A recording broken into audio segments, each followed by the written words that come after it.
viewers. Ito na. Uh-huh.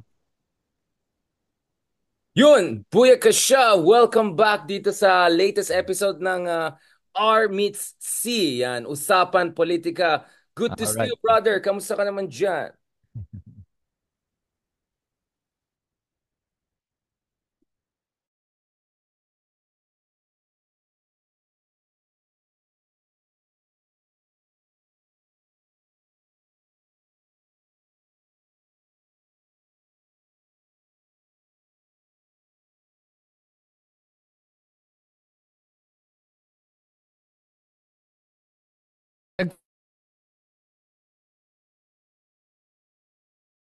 Kanyang mic. Richard! Ayun. Okay ka na. Sabotage na yata tayo, brother. Speaking of sabotage, bro, marami tayong pag-usapan. Of course, it's always a pleasure to touch base with you. I was hoping to actually catch up with you kahapon, kaso I missed my flight the other night. Apparently, AM siya, hindi siya PM. But mahabang story, and I think that comes with a very hectic schedule. And of all places, no offense, I got caught in New Delhi. And my goodness, it's so hard, bro. It's so hard kasi in I think it's across India, there's a new rule like now, bro. Hindi ka makapasok sa airport unless you have a valid ticket. So let's just say late ka sa ticket mo and you want to rebook the ticket, good luck. You cannot even go inside.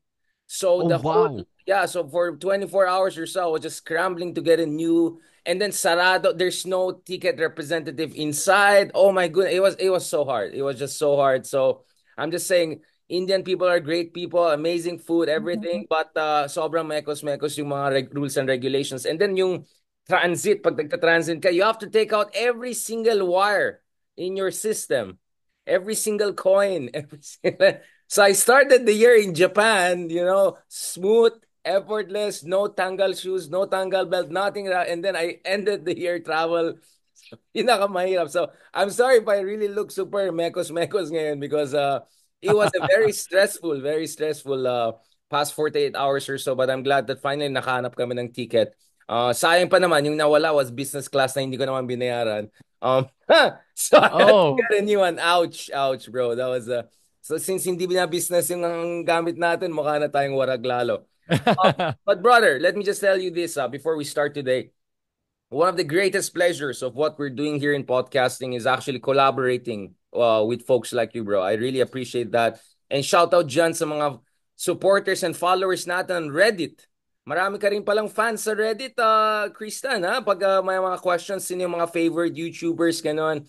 Usually your name comes there. Also yung other friends and bloggers natin and yours truly. And just let me make it absolutely clear for the 100th time. Wag nyo na i-etsosera na bakit wala akong collab with someone else or some other people. I am open to collaboration for to anyone. I have no idea, right? Bakit people are making big story out of nothing. And then of course, Ronald Diamas and all, we always make Kanchao and all, but all of us are great friends. It's Kristan, it's Christian, it's Mark. So it's a small community, small community. So please lang guys, I love your support and passion, but don't make echosera. There's really nothing. I'm 100% to collaborate with everyone, including the great pleasure of working with you, bro, Chris, at least once a week. People really look forward to. Kasi may mga nagme-message, ano ba nangyari sa yan na-stranded ako kaya ganun. Yung pala, ay namin yung ano mo ni Kristan. How are you, brother? Sorry, ang daldal ko. I just wanted to give No, no. background bakit mukha akong warag lalo. Wala. Kaya pala hindi ka na nakapag-shave, ano? Pero okay lang yan. At least you made it. And, normally nga nangyayari na nga itong mga usapan natin on Tuesday, hindi na nga Monday eh. So, nasasanay na rin yung ating mga viewers on the Tuesday night that we have this collaboration. At tama ka naman dun nga, no, na mahirap nga kung nagmamarites sa mga tao at naghahanap ng mga kung ano-ano mga kwento, ng mga may issue. Alam po nyo, lahat tayo, we're on the same side. We're on the side of truth. And we're on the side of critical thinking and making sure na makita yung mga katotohanan at lumabas yun eh. Yun lang naman. So between us, there should be no issues. And that's the thing. At the end of the day, yun ang ano naman natin eh. Yun ang labanan dito eh. Who are we fighting for? We're fighting for the country at saka para sa ating mga kababayan. Yun lang yun. That's it. Absolutely, bro. And I just want to also add this, a plug-in ko lang.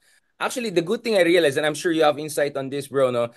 we're not fighting actually over the same audience. Napansin ko, there's such a huge ocean of audience there, people hungry for good conversation. I know people are annoyed by my Trump antics or Abuja story or whatever. But I hope people also understand because unfortunately, medyo grim yung topics. And sometimes, of course, there's certain complex ideas I want to make more relatable. So, kung may mga antics here and there, I hope people understand it's part of the, it's really part of the job, right? That sometimes you have to experiment and push the buttons and push the boundaries. So, but nevertheless, thank you so much, including sa Reddit community, bro. I think those are like pang medyo mga Bitcoiner ang mga Reddit, di ba? They're very free-spirited, ayaw nila ng corporate takeover. It's a very interesting community, the Reddit. Yeah, and you know what? The funny thing is, Richard, actually, is I tried before na pumasok sa Reddit community. Alam mo ba, na-ban ako sa Reddit? Oh, Dahil wow. sinasabi that I was imitating a known personality. Name At Christian. yeah, it was hilarious. And they're like, That's gago a ka, hindi naman ikaw compliment. si That's a Kristan. Yeah, compliment. and I'm like, what do I do? So talagang naban ako from the Philippine Reddit thread. It was hilarious. So, I don't know if I'll be able to get back. But that's interesting. Hindi ko alam kung napag-uusapan ba doon yung mga binabanggit natin. Pero I know that the Reddit community, mas matalino yung mga tao doon at mas may nuances sila eh. So, doon hindi nakakapasok yung mga trolls. Actually, yun yung pinagkaiba talaga makikita mo depending on the platform of discussion. Makikita mo yung discourse kung ano yung nangyayari doon. Reddit is one of those na you get a lot more intellectual discussions. Unlike, of course, other platforms na talagang hindi. I mean, sa ngayon pa naman, nagkakalat lahat ng mga trolls ngayon eh. Grabe. Ang lakas ng bayad ata ngayon na. Parang may bonus ata del Pasko. Oh, well, actually, bro, I want to ask you more a bit of the Reddit thing. But speaking of trolls, I think worse is TikTok, pare. So Yeah. first time ever, I filtered na the comments. Kasi it's too much na, bro. I mean, Oh, wow. it's too much. I mean, from me, I mean, you know how much bashing I get on Twitter and all. But sabi ko, eto bastusan na to, parang binabastos yung guest ko. I mean, it's too much, bro. So kanina I posted with Congressman Percy, who of course sponsored the first, so pinost ko yung, grabe yung mga comments, buti nga na-filter ko eh. Ang bastos talaga. So, whether Wow. it's trolls or organic, it's a big no, brother, sa akin. Obviously, if you turn off the comments, it's bad for engagement kasi doon talaga nagkakaroon ng engagement. But I said, forget about the engagement. I just want to get things out and feel it's a safe space. So honestly, brother, the frontier now is TikTok. And I'm still not sure how much we should fight the TikTok because thanks to you, thanks to Christian, thanks to Mark, whatever, I think a couple of us are doing well on YouTube. So at least a YouTube community. I mean, I got to know it actually on Reddit, how people are so happy that there's you, there's Christian. I mean, yours truly to a certain degree. Now we're providing an alternative to all these quote unquote bloggers. Of course, we're not talking about real bloggers. We're talking about everyone knows. But parang yung labanan ngayon, TikTok. You're gonna shift to TikTok, bro? Do Alam you mo, have yeah, the thing is kasi for me, nahirapan talaga ako to be able to convert the content from YouTube to TikTok kasi when we do these conversations, they're nuanced, long conversations. In TikTok, the attention span is limited to about a minute and a half to, sabi mo ng 2 minutes max. And if you have content that's longer than 3 to 4 minutes, I don't know if the algorithm does not favor it. So, and plus, hindi ko alam how much of it do the audience listen to. And tama ka doon, yung mga comments sa TikTok are talagang bastusan. Ngayon sa akin naman kasi, alam mo, pag yung isang mga comment na kukuha ko, let's say, is bastos na comment o nangiinsulto lang, well, it says more about them than it says about me. Number one. Number two, marami na rin namang nandoon na nagde-defend ata from what it looks like. But I do admit na kailangan pa natin lakasan yung content na sa TikTok and make our voices be heard there. Nakakatamad lang kasi when in YouTube naman, we're monetized and, YouTube takes care of us. Sa TikTok kasi, free for all. But kailangan natin gawin to bilang serbisyo para sa ating mga mamamayan. So maybe what we can do is come up with content short form and mga basically bullet points on why things should or should not be happening in the Philippines. And I admit medyo hindi ako ma-active masyado sa TikTok but because of this conversation, sige, I will commit to being more active on TikTok at maybe once in a while magla-live na tayo on TikTok. Isasabay na natin yung live na to on TikTok para dumami palalo yung mga makarinig sa ating mensahe at makapagbago ng isip. Yeah, I've been doing live on TikTok, but I think much better pa rin yung reach pag kasi ganitong oras is low time in TikTok eh. Unlike YouTube, this is Oh, the high time. Yeah, iba yung traffic hours, bro. During oh day wow. shift, so you have to post in early afternoon to late afternoon. Yun yung traffic. Iba yung game. Remember, bro, I remember some of the yung mga unang videos na nakita ko sa yung naglalakad ka dun sa mga pink rallies. Tapos Oh yeah. yun, benta yung ganun, bro. Gawin mo yan. Yung mga 1 minute, 2 minutes lang. So, or pwede mo sabihin, oh, kahapon nag-usap kami ni Richard. Ito yung mga tatlong guys. Ito yung mga tatlong big issues na na-realize ko. Unang-una, ganito, 2 or 3. Lagyan mo ng konting captions and overlay. 2 minutes, that's it. Lagyan mo na. Or pwede mo kunin yung highlights ng talks natin. So, I know. Me being me, I'm already overstretched as it is. But, hindi natin pwede abandon yung field na yan, bro eh. I mean, Yeah. daming tao, you see quote unquote random people, they go to TikTok, bro. Kasi Yep. yun nga, I mean, I'm happy what that we're reaching to a certain crowd here na may attention span, na may ano, pasensya, but unfortunately, we need also to do a bit of fast food. Just to put Yep. it mildly. Fast food. Yeah. You know what? Thanks for the tip, and I'm gonna be doing that. Gawin natin to para sa ating bansa. Yeah, I mean, once a day lang, bro. You don't have to post a lot. You have to just post once a day lang. Not much. So, Yeah.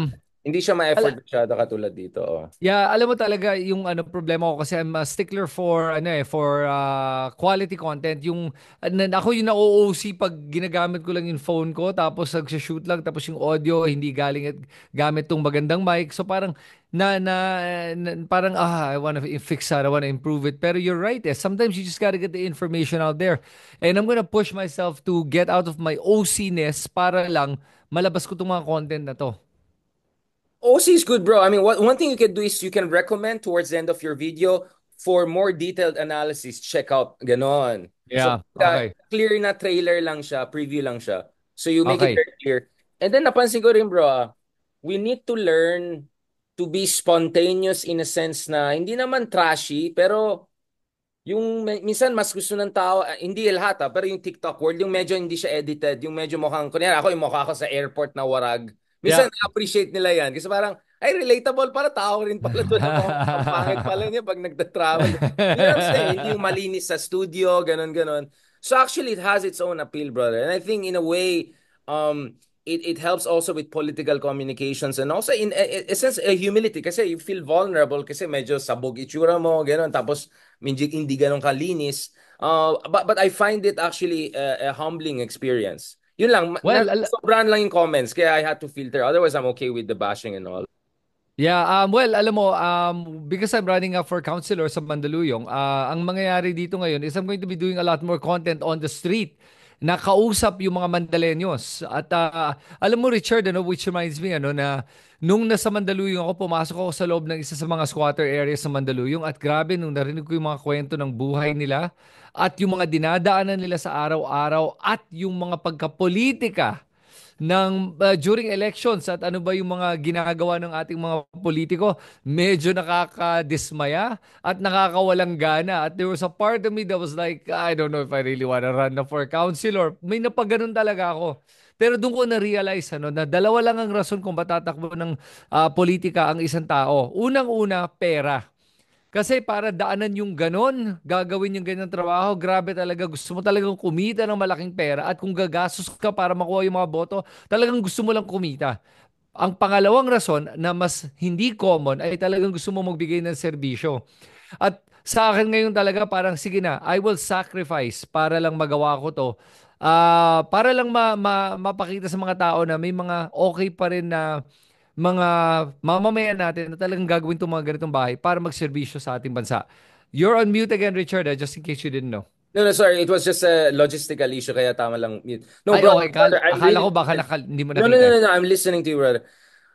I wanna talk to you more about this, no?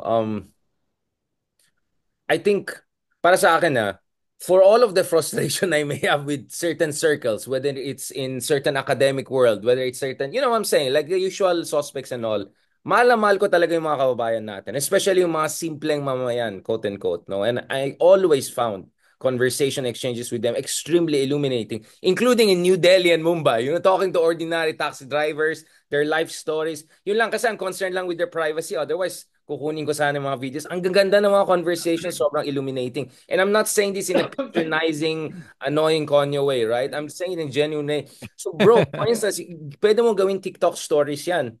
Parang kwentong Mandaluyong, something like that, bro. And then you can make a story. A 1 minute, two highlights of every single resident you talk to, di ba? So siguro lahat ng mga may housing issue, you can put them together. Lahat ng may mga, I don't know, job or krimen or droga, ganun. Yeah. So I think really, bro, that will be a very good way for you to reach out. And you're a natural, eh. And I'm telling you this because I know it's really not for everyone. Yeah. I do my best to ask my fellow academics, guys, do this, do that. Sayang, kaysa maging bitter tayo na yung mga vlogger ganyan, let's fight them in their own field, di ba? Kaya naman natin Yeah. eh. And you're a natural, brother. So I think people deserve to see more of you, hear more of your wisdom, especially on platforms like TikTok. But at least they have a fast food version, and then hopefully they can go into something deeper. I really encourage you. So I'm glad, brother, you open. But obviously, get a bomber phone. I have a.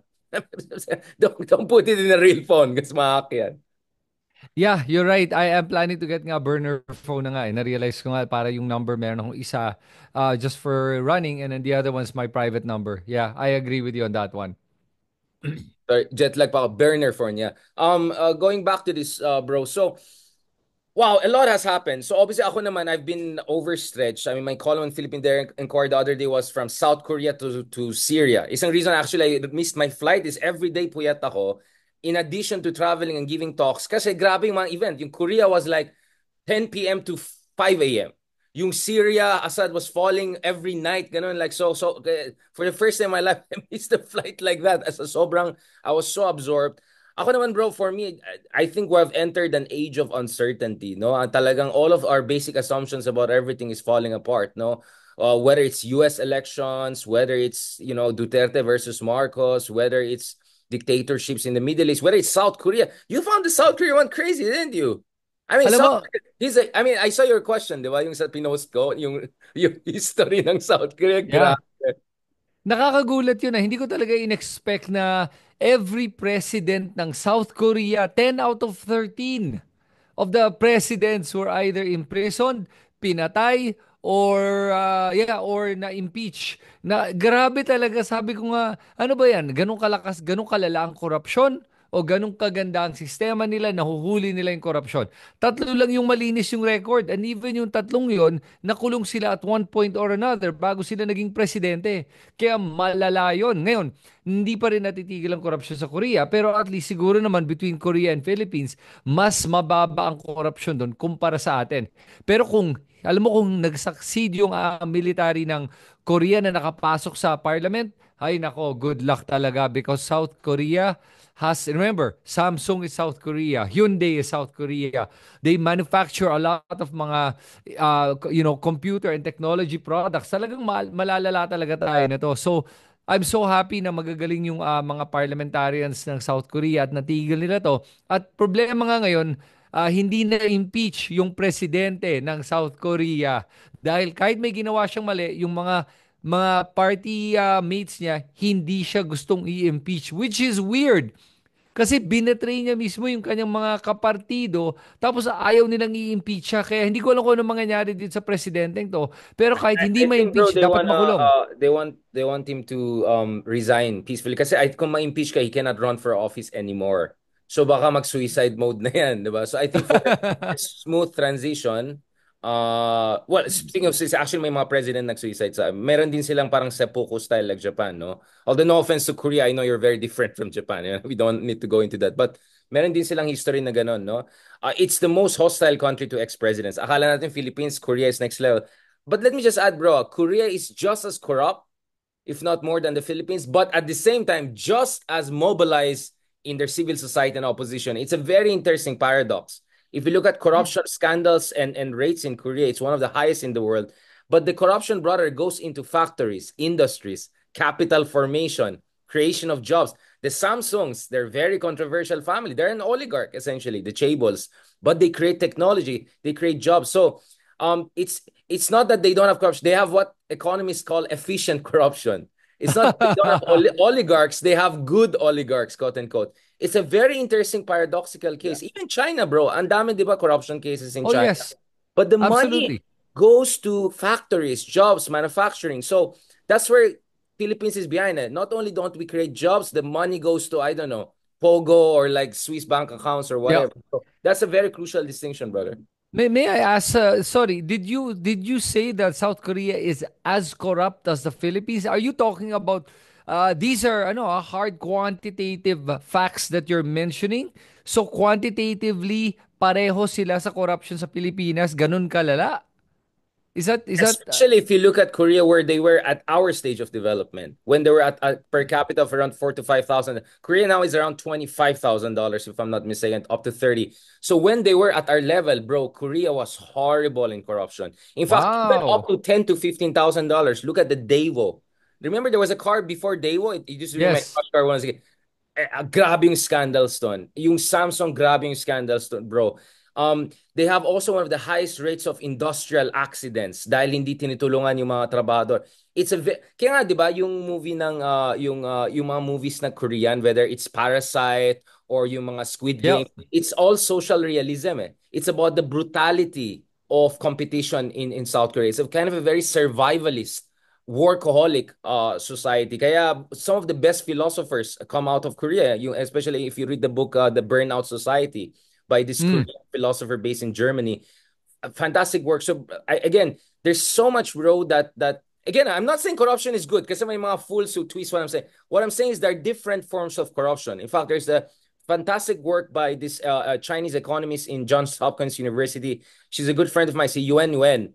She has this book called The Chinese Gilded Age, comparing China today with US 100 years ago, when US was also very corrupt, yung mga Gilded Age barons, and yet US was still growing. So the tragedy of the Philippines, brother, is that hindi lang we have both a combination of corruption and incompetence in our leadership and businessmen. And the corruption doesn't go into parang Standard Oil, di ba? Corrupt siya, Yeah. but it consolidate niya yung business. Ganon din yung Samsung. Sa atin, hindi pare. Walang innovation, walang Yeah. investment. So I'm not saying corruption is good. I'm just saying we got the worst kind of corruption and the worst kind of incompetence. And that's the tragedy of the Philippines development compared to our Yeah. neighbors. Actually tama ka doon ano kasi if you look at it yung mga pinakamalalaking mga developments that happen any other country in the world, there's corruption happening to be able to create these massive manufacturing or industries or new territories building. A good example is Malaysia. Sa KL may bago silang area doon. Ano ba yung tawag doon sa area na yun? Yung parang bagong area, they're calling Putrajaya? it the. Yes, Putrajaya. so Putang Jaya. Basta yung may bagong building doon, yung pumunta kasi akong KL noong time na yun. And in this area, it's like they call it the BGC of Kuala Lumpur. And they've got these massively tall buildings na grabe ang gaganda talaga. And then if you look at the history, it was based, the money came from a very corrupt family that built it and wanted to create this new city. Yung mga ganyang kwento is a lot eh. Kasi think about it, if you were an honest businessman, hindi mo itataya o isusugal ang ganyang kalaking pera, billion-billion, to create these very ambitious projects. The only people that are willing to do that are people that got money in an illegal way. So tama ka doon that at least kahit papaano, kahit na mali yung paraan ng pagkuha ng pera, nilagay niya yon. Siyempre gusto din niya kumita sa negosyo into this new city. Yun yung crown jewel niya. And it's one of the most one of the best cities in KL to go to. Ang ganda talaga ng the area na yon, and that's because of corruption. Yung 1MDB, di ba? Yung kay Najib Razak. Oh It was yeah. the biggest scandals.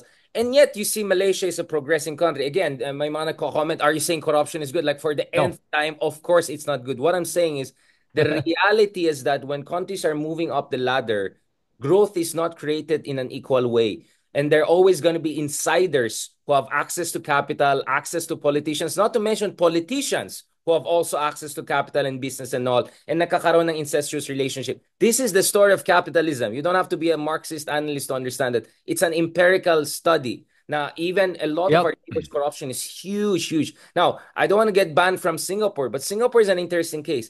They themselves are not corrupt, but a lot of money that is stolen by corrupt politicians in Indonesia is parked in Singapore.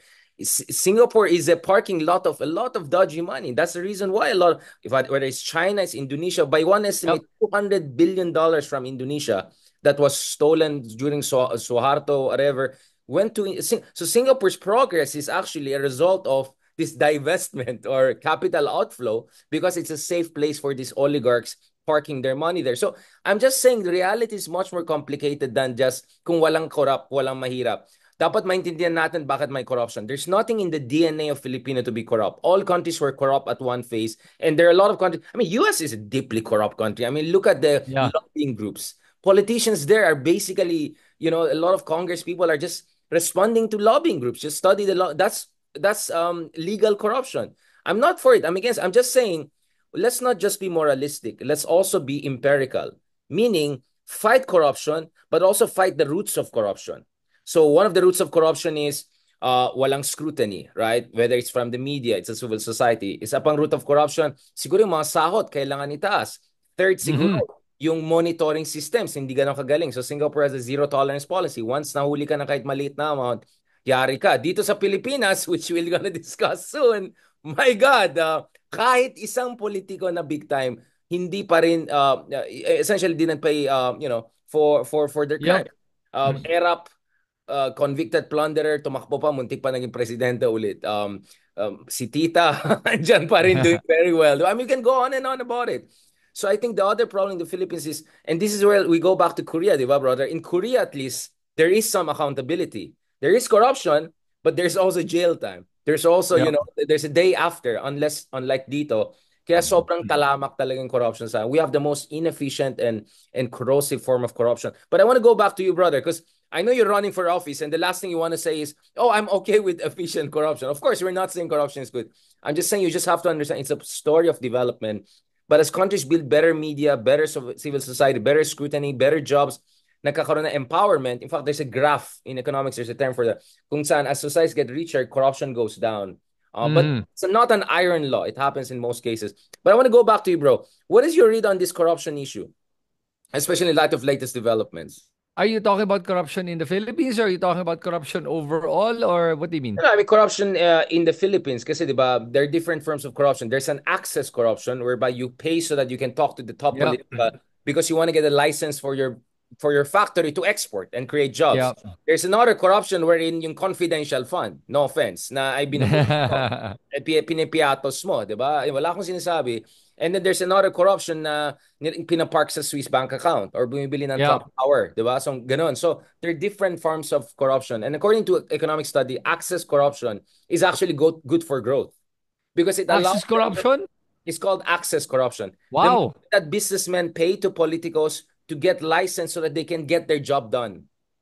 So in Wow. China, yeah, in China, so many businessmen have to pay officials so that they get business done, and they're creating jobs, they're creating factories. So the term for that is access corruption. It's from Yeah. Professor Yuan from Johns Hopkins University. Fantastic work. Very again, it's morally ambivalent, but it's very technical and very empirically sensible. Sa atin hindi siya access corruption. Sa atin garapalan talaga, graft. It's Yeah. graft.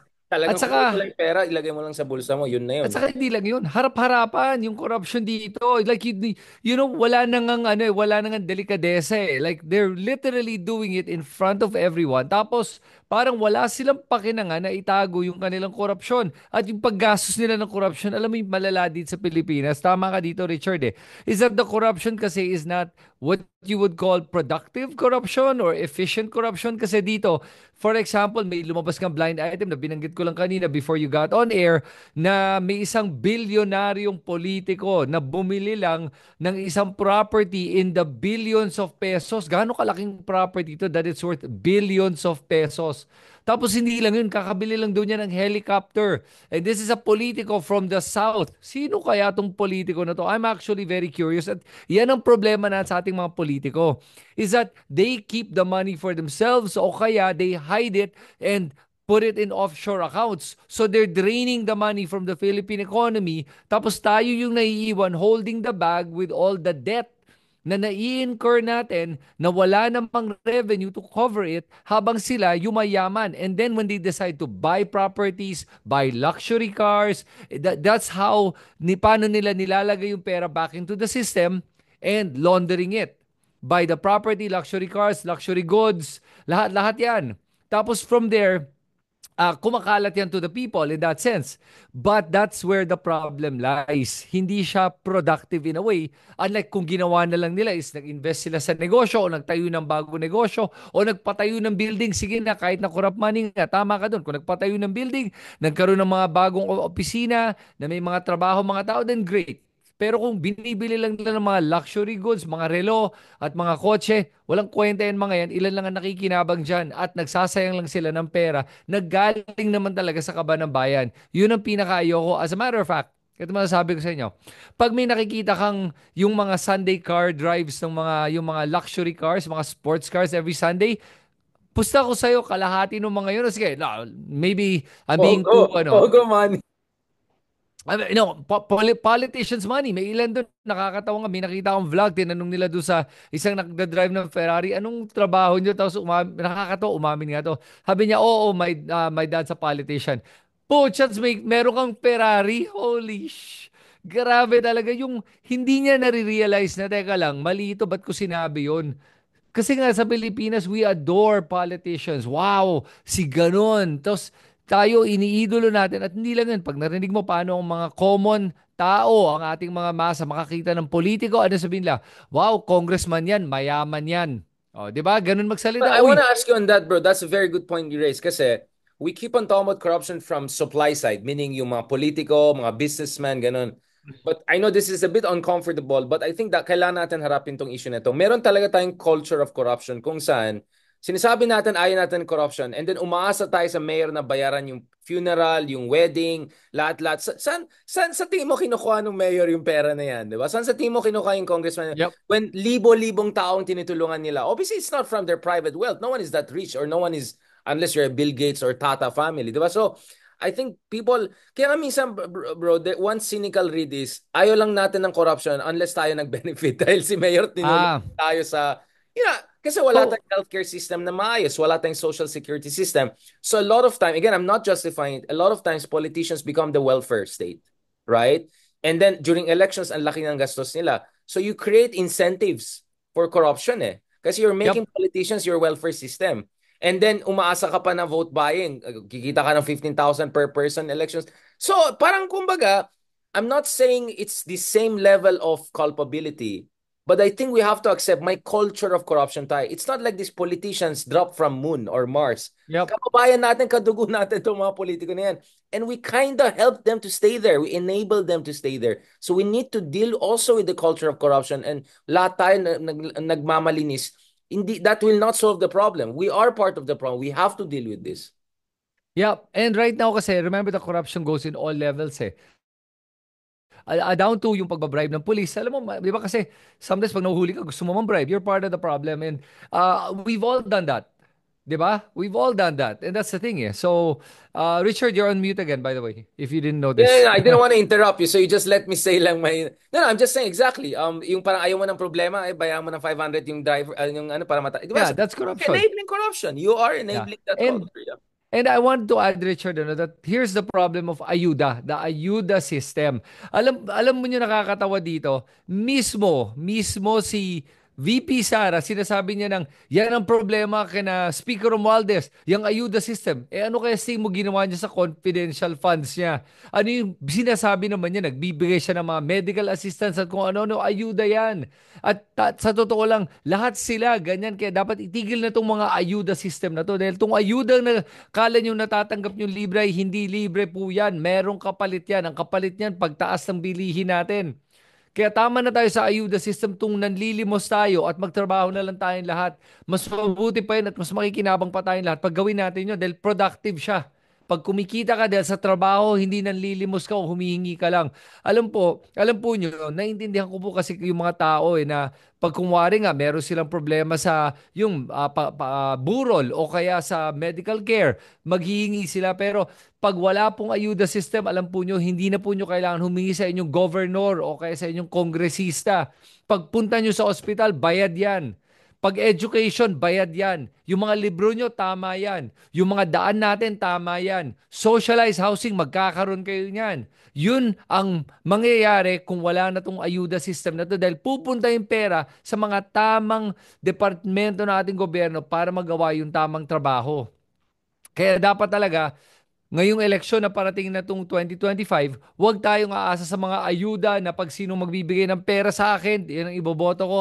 As a matter of fact, Richard, yun ang gagawin ko. I realized I am not going to yung magbibigay and kasi I mean it has to come from my own pocket. I'm not gonna do it. I'm gonna tell the people, boboto nyo ako dahil as a counselor, gagawan ko ng paraan para mag-improve ang buhay nyo. Pero kung tingin nyo yung parang pupunta ako dito para mapuntahan nyo ako para sa mga ayuda o pumunta sa mga burol o sa mga kasal, baka hindi ko magagawa yon, pero ang sigurado ko magagawa ko para sa inyo is paglalaban ko kayong lahat pagdating sa council, sa local council at gagawa ng mga proyekto na makakatulong talaga sa karamihan. Hindi lang sa isa-isa, pero sa karamihan. Maraming pwedeng ma-improve dito sa Mandaluyong. Dapat systematic, institutionalized, 'di ba? Kaya nga Yon. dapat may socialized system ka in terms of, in terms of healthcare, in terms of Yep. education, para hindi personalized. Doon nagkakaroon ng corruption eh. Dapat dumaan sa Yes. sistema 'yan. Oo.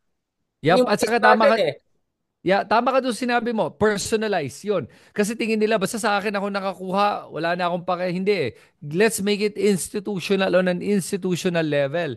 And some of the ideas nga I have that I'm going to hopefully be able to implement at sana naman, syempre pag maging parte ka ng council ng Mandaluyong is kailangan makisama ka sa mga, yung sa mayor at sa mga iba't ibang mga konsehal at as an independent, sana magagawa natin yun. At tingin ko naman, pag makita naman nila na maganda yung proyekto at makakatulong sa mga sa mga Mandalenyo, baka naman magawa to. At may tiwala naman ako sa ating mga politiko na gusto pa rin naman nilang tumulong.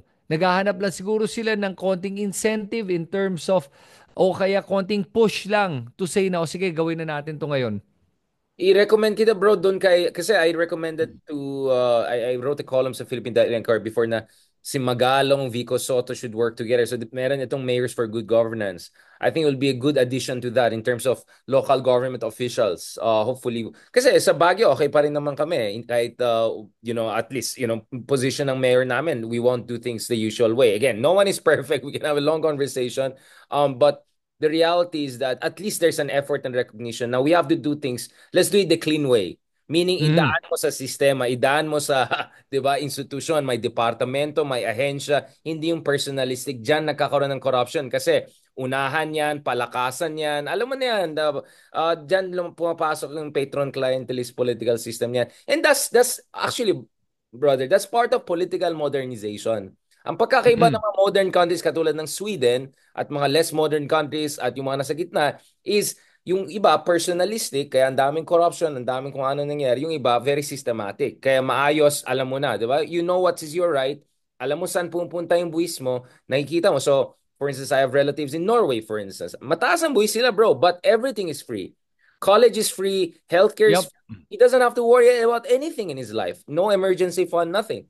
Because ano yan, taken care of the state niyan. And nakikita niya saan nagagamit. Now, no country is perfect. Even Norway or Sweden have their own problems. But for me, I rather have that than itong umasa ka na lang sa governor, mayor, and all. Because you're breeding a culture of corruption. You're enabling a culture of corruption.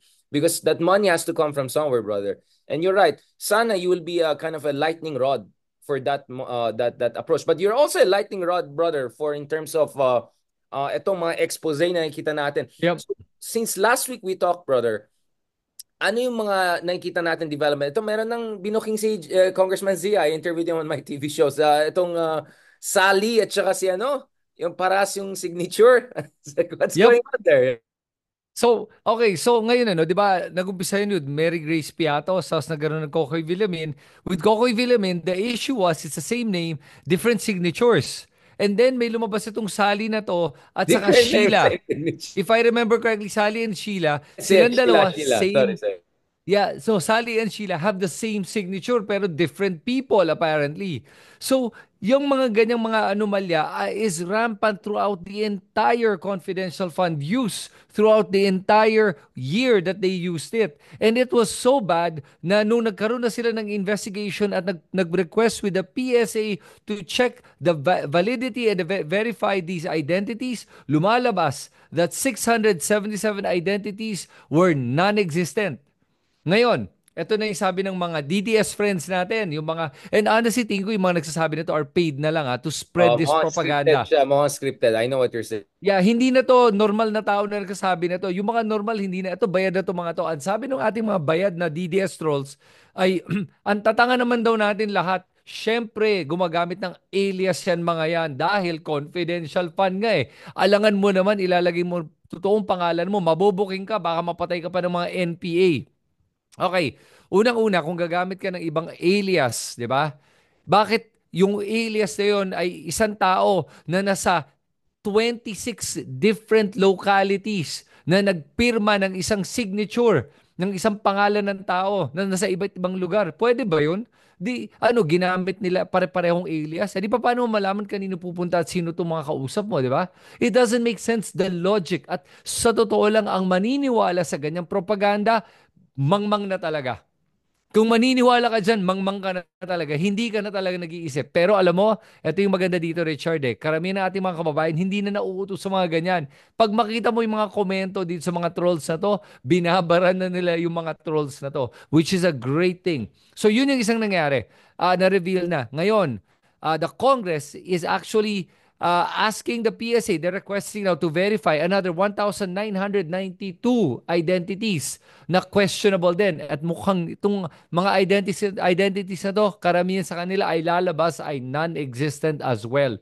Whether it's birth certificate, marriage certificate, or death certificate, walang maipakita. So sa akin, bottom line ngayon, nakikita na natin that VP Sara has no more excuses left. Kaya nga, ginagamit na niya yung pera, kung saan niya nakuha yung pera niyan. I wonder nga saan nanggaling yung pera, no? Para bayaran itong mga trolls at increase yung mga propaganda na pinagkakalat nila. But the difference now is, Congress is now preparing a bill to be able to go after all these trolls at mga troll farms. Kaya kung isa ka sa mga bayan, humanda ka na dahil baka ito na yung panahon mo na makukulong ka na sa bilibid. That's where Bakit we're ito at na, right now when it comes to Chris, bakit this. ito ng panahon na kailangan natin announce yung mga pangalan? Itago natin sa pangalan. Yung iba nga pare, See, hindi lang bayad trolls, medyo bayad pa sa ibang bansa yata, medyo oh yeah, yeah, exactly. alam na natin yan, medyo may national security aspect. Alam mo nga sa totoo lang gusto ko na nga gawin ano. Maybe we'll do this ano. Let's start a thread on Twitter or on X, sabihin natin, oh, ilista nyo lahat ng mga bayad, tingin yung bayad na trolls. Lagay Oy, nyo, itag nyo grabe, lahat sila sabi na. nila Tulfo Brothers na tayo, trial by publicity. My God, alam mo sa akin anong pinagsasabi nila trial by publicity? Sa akin simple lang naman eh. Tignan mo yung mga accounts na to. May isang account nga Obvious, dyan na obvious. nakita Yeah, ko yeah, obvious. na supporter siya ng Pilipinas pero nakalagay supporter din ng China. Sus Mario Josep talaga.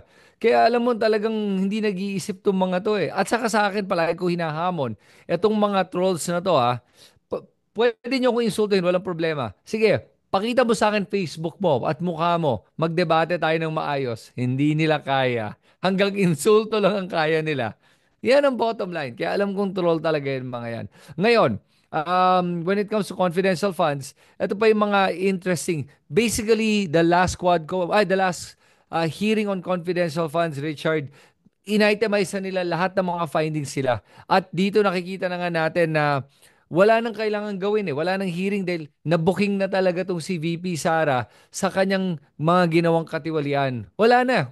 Kahit na hindi na nga siya kausapin ngayon, obvious naman na talagang siya ang mastermind dito. They actually use the word mastermind to be able to label Sara Duterte with regards to the confidential funds. It's bad, dude. It's really bad. Again, just to be consistent dito sa position ko dito na, I mean, ako naman, I think there's a reason why na unfortunately mga ilan sa ating mga kababayan ay willing to buy into this mga Harry spin style na ay ano naman because on one hand it's the whataboutism na naman na approach, di ba? Naalala mo yung sinabi ni Sarah, 150 million, wala lang yan, maliit lang yan. Ang nakawan ngayon, billion. Parang mga ganun. Di ba? Ba't pa namin nakawin 150 lang, di ba? So one of the things I keep on hearing from some of the support of DDS is, galit na galit kay Sarah, hindi naman malaking amount yan. Tignan nyo nga si ganito, ganyan. So it's always that what about this logic they use para to protect their side. The other thing is, Kayo kasi mga taga Manila, di ni 99, that's how things are run in, Mindanao. Medyo iba yung situation doon, emergency, national security, kaya ganyan, ganyan. What do we say to that kind of response, brother? Now, in fairness, I don't think it's mangmang. It's something else, right? Because Yeah. it's not mangmang. It's well, you can call it willful ignorance, but it's not like helpless ignorance. It's something Yeah. else, right? Yeah. So okay, so with regards to that, alam mo, for the people that are saying, oh nga, dapat i-check nga talaga yung mga iba pang confidential funds, I totally agree.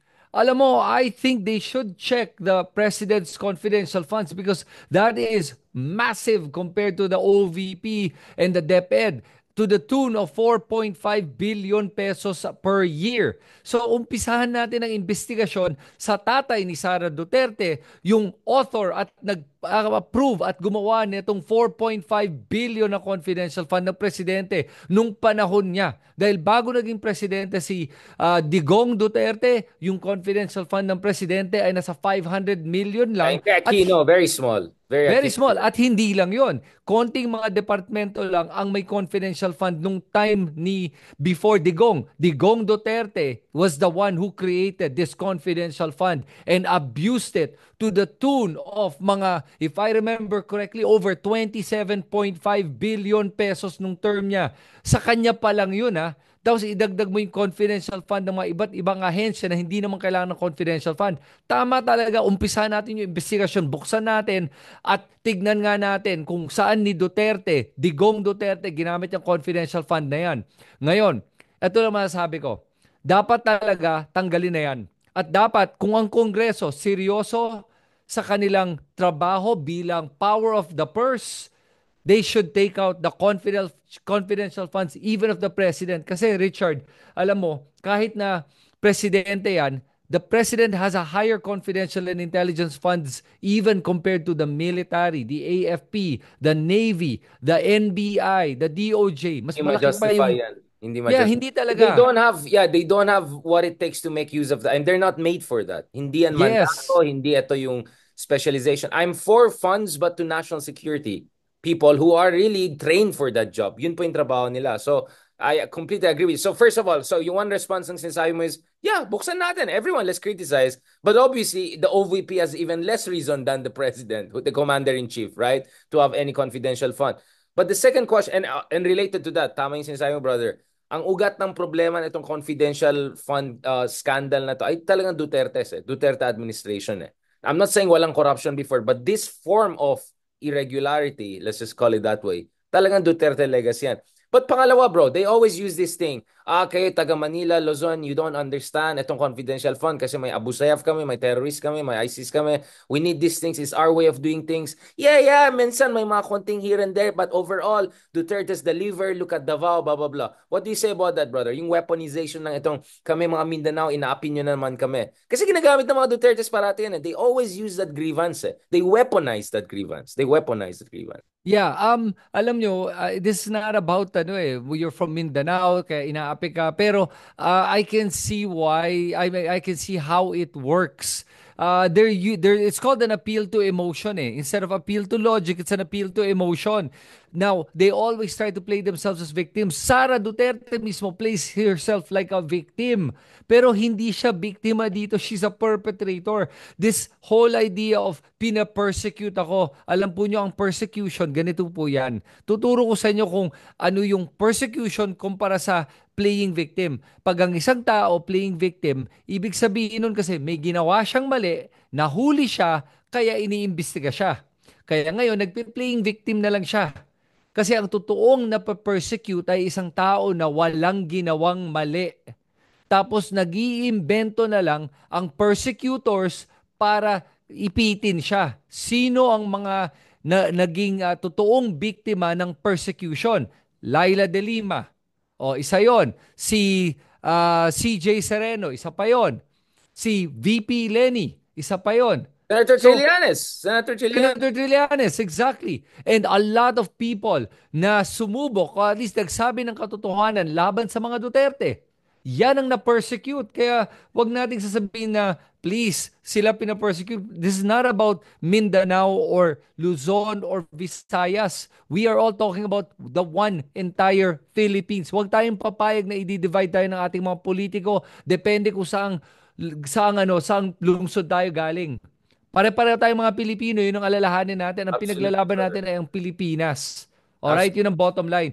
At saka, Richard, masasabi ko lang, by the way, idadagdag ko lang na may mga trolls na nagsasabi dito na, o nakikita daw yung pangalan. Sige, ganito po, no? Kasi sa YouTube, hindi nyo ako pwedeng i-message o magtatag kayo o magko-comment. Comment kayo sa aking, o sa ex ni Richard or sa akin with your name. And sige, makipagdebate tayo. Tignan natin kung kakayanin nyo at kung ano ba mga punto nyo. Kasi sa akin lang talaga, wala ka na masasabi eh. Bottom line, una mong kailangan tanggapin na si Sara ay corrupt. Doon tayo mag-umpisa. And everything else pag-usapan natin. Okay, kung gusto mo sabihin ang lahat ng mga politiko corrupt, pwede din naman eh. Hindi naman Fireworks. ako Fire nagdi-disagree. shot. 'Di ba? We're not disagreeing with them. All we're saying is this. May nakitang corruption, bakit hindi natin tutukan at tapusin to? One, pag matapos to din, tignan natin yung iba. Okay, why not? Pero wag niyong sasabihin na pina-persecute si Sarah at wala siyang ginawang mali. Tanggapin niyo muna may ginawang mali. Oh, yun lang yun. And then let's talk about everything else. Pero kung nagumpisa tayo sa premise na sasabihin niyo wala siyang ginawang mali, wala na tayong pag-uusapan. Yun pa lang kasi bulag ka na sa katotohanan. At bulag ka sa realidad kung ano ba yung nangyayari sa ating bansa at anong ginagawang kalokohan ng mga sinusuportahan nyo. So, as long as we can agree on that, let's have a debate. Otherwise, what are we debating for? You're not based on reality. Right. Yun yun. Yeah, absolutely. I mean, hopeless case yung iba. But marami dyan sa gitna na medyo, syempre, emotionally torn, let's just put it that way. Dahil, of course, believe pa rin sa mga Dutertes, galit sa... So, first of all, thank you for clarifying na we are against all corruption and all forms of corruption by every side, period. Um, at the same time, I think, yeah, we have to be realistic. You have to start somewhere, right? Because if everyone is gonna investigate everyone, magpa-paralyze yung estado natin, like what happened in Brazil in 2014-15, the president got impeached, the vice president got impeached. In the end, they got Bolsonaro. I mean, it's a crazy. I am all for exposing corruption, but we have to start somewhere. And eto rin, may hangganan din naman ang kasalukuyan na administration. Pagtapos na sila, balikan din natin sila. Unfortunately, because mahina pa yung institutions natin. But we have to do this step by step by step. The reason I'm saying this is because people are, bro, this is essentially the narrative of DDS na tayo daw, mga pink lawan or pink, ay essentially nag-unit team na daw tayo kay BBM, tapos persecute daw natin mga kawawang DDS na to na makabayan na bayani na ganun. Parang yun yung rhetoric nila na we're enablers daw of BBM, which is a completely ridiculous stuff. I mean, how many vlogs we had on PhilHealth scandal, on Maharlika Fund, whatever. But yun nga, that's their narrative, bro. So we have to really sapul natin talaga itong false narrative, fake narrative nila na just by mentioning what Sarah is doing potentially wrong, that we're pro BBM, and what kind of idiotic thinking is that? Like either or. Why should everything be either or? I don't understand. It's binary is nonsense. Yeah, that's the problem eh. Everything for a lot of people are black and white. Alam mo, hindi black and white po ang mundo natin. There's a lot of gray area. Kaya nga importante that mapag-aaralan mo yung mga yan at not everything is mutually exclusive. Okay? Not because one, 100%. therefore the other. Yan ang hindi naiintindihan ng mga tao eh. Kaya nga actually, for me, by the way, mas mababanggit ko lang may mga ibang BBM vloggers that have invited me to have a discussion with them live and I'm willing to do it because for me, sinabi ko naman alam mo hindi tayo magkakasundo on some things pero as long as we can talk, I think we can find a common ground. Naniniwala ako doon. Yung pinagkaiba lang ng mga yon, kumpara doon sa mga ibang sumusuporta sa mga Duterte is walang common ground dahil sila hindi na nila sobra ng bulag sa katotohanan to mga to eh. Now, for the ones that are saying na walang hindi guilty si Sara dahil bakit hindi mag-file ng kaso? Well, guess what? An impeachment case has been filed. Dalawa. Apparently, mukhang magkakaroon pa ng pangatlo. Hindi lang yon. Ito lang ang problema nga natin. Ang problema sa Pilipinas ay ang hustisya ay hindi tunay na gumagana.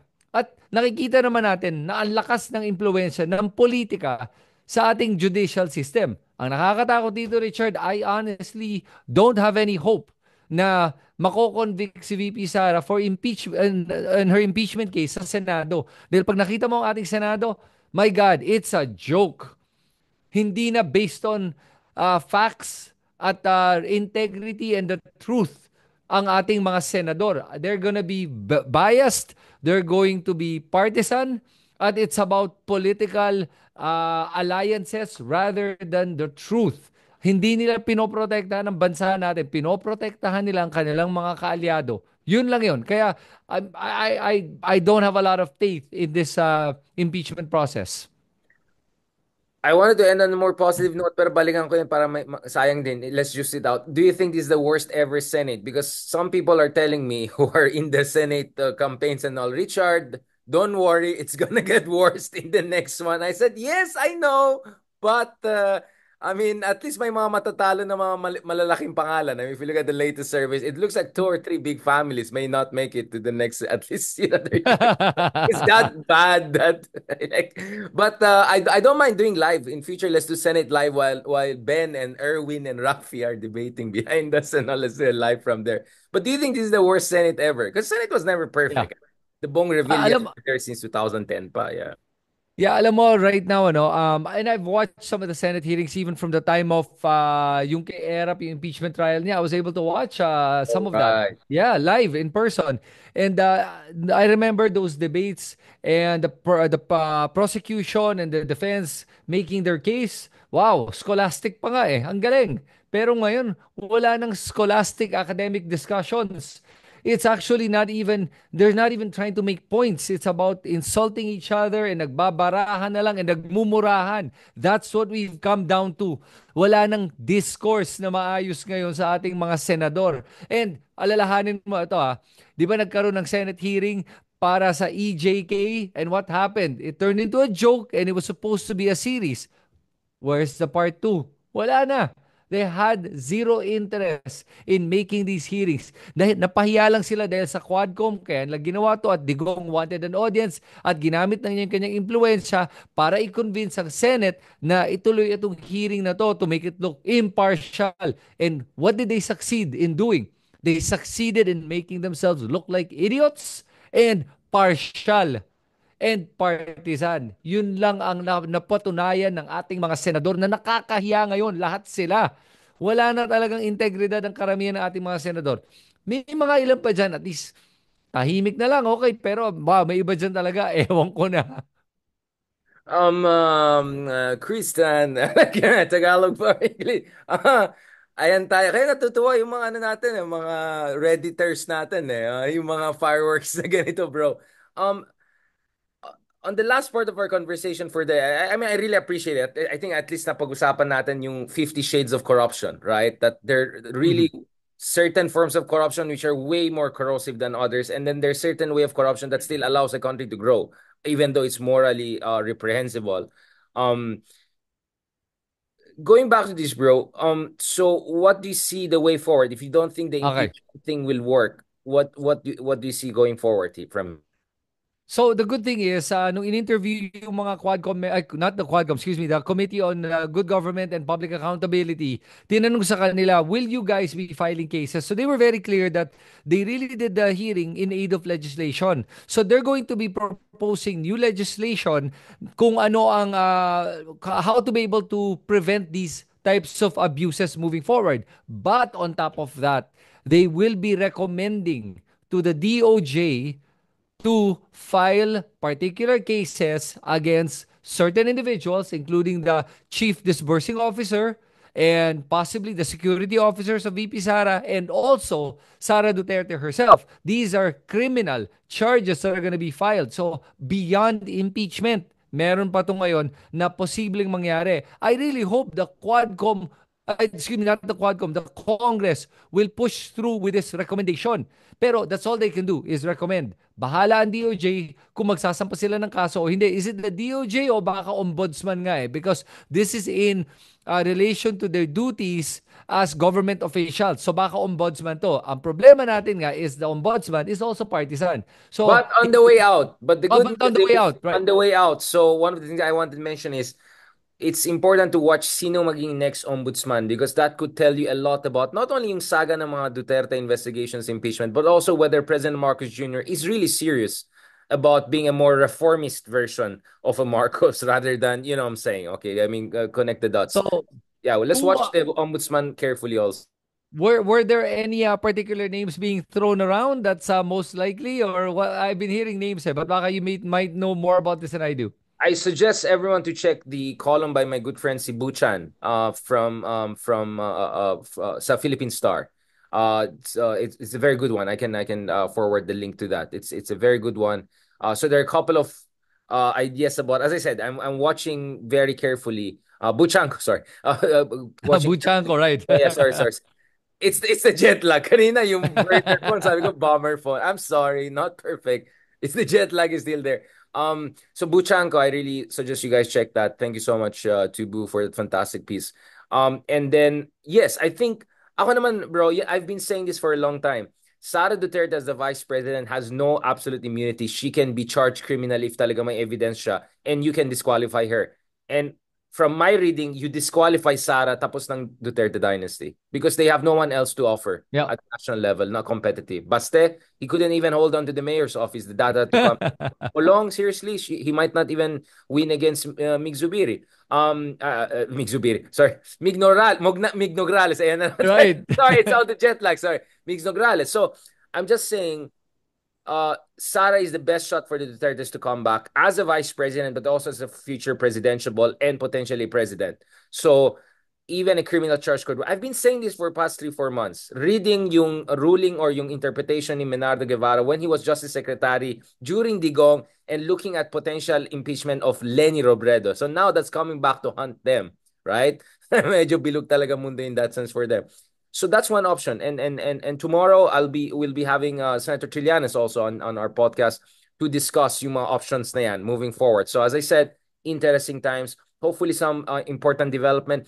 But I don't know if you saw it. I had the Congressman Percy, Sir Daniel, Hmm. on our show, little show, and he was quite optimistic na the momentum might be there to at least put pressure on some of these senators to behave, right? To get Yep. their act together. Kasi ang worry here, bro, is baka after elections, lalong walang leverage si BBM sa mga senators na yan. Because by that time, sorry, nanalo na kami, wala akong pake sa'yo. 2028 na, in a year or two, you're lame duck. I don't think that 100% that argument works, but some believe that that could be a limitation if umaasa na lang tayo na after elections na lang mangyari yan. But in the meantime, bro, we have to do just what we have to do, right? Let's just expose what's wrong. Let's mobilize political support. Oh, last point, brother. I What do you think about religious groups getting involved now? Because what we saw last week is Yep. that was the first time I think na quite explicit yung position na they're Yep. interesting but explicit but still in a quite a medyo subtle in the sense that In, we agree with the president to disagree with the impeachment of Sara. right. It was The, it was well formed, but but that was quite explicit nevertheless. Well, actually, Richard, I disagree. It wasn't explicit. It was the most confusing statement ever. Kasi kung even yung mga Marcos loyalists that rally just last weekend, wasn't it? Nagpunta sila doon sa EDSA shrine.